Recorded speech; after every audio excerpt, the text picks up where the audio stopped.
Ever notice how someone less talented, less prepared than you can end up ahead of you? Meanwhile, you're planning and comparing, waiting for the right moment, yet you're still stuck. Here's the weird part. You might not have a motivation problem. You might have an 8-brain problem. No, you don't literally have 8 brains, but it feels like 8 versions of you are fighting for the steering wheel. One says, make more money. Another says, what if I fail? Another asks, what will people think? One worries about the future. One replays the past. One compares you to strangers online. One hunts for the perfect shortcut.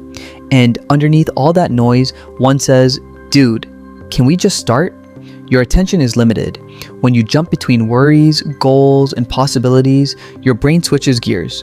Do it all day and you'll feel wiped out while finishing nothing important. Sound familiar? You weren't lazy. Your brain was busy, but being mentally busy and making progress are two very different things. And this is where overthinkers get trapped. You want to start a business, but then, what business? What if it fails? Should you learn another skill? Is it crowded? What if AI changes everything? Maybe YouTube? Maybe you should wait. Congrats, you turned one decision into 20. This is analysis paralysis. You keep analyzing because thinking feels safer than choosing. More possibilities create more uncertainty until you do nothing. It gets worse. Open social media and you'll see someone younger making more money, someone in better shape, someone traveling, someone launching a company. Suddenly, you're not just managing your goals, you're borrowing everybody else's. That's how 1 becomes 8. Here's what most people miss. The person ahead may not have a better plan. They may just have fewer competing directions. While you're searching for the perfect path, they're walking an imperfect one. Months later, you have more information. They have experience. Perfectionism is sneaky. It makes procrastination look productive. So how do you kill the other 7 brains? You don't. That's the twist. Trying to eliminate every fear, regret, distraction, and thought creates another job. Instead, stop giving each thought a vote. Pick one goal for the next 90 days.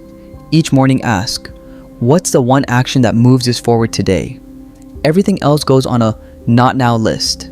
Not never, just not now. Your mind can scream about failure, opinions, missed opportunities, and what could go wrong. Let it talk. It just doesn't get the steering wheel. Success doesn't require a perfectly quiet mind. It requires a clear direction. So answer this. If you could move only one part of your life forward over the next 90 days, what would it be?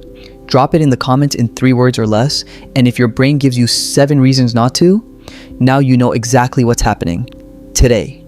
And if you hate being told what to do, even when they're right, watch this next, because there's a psychological reason for that too.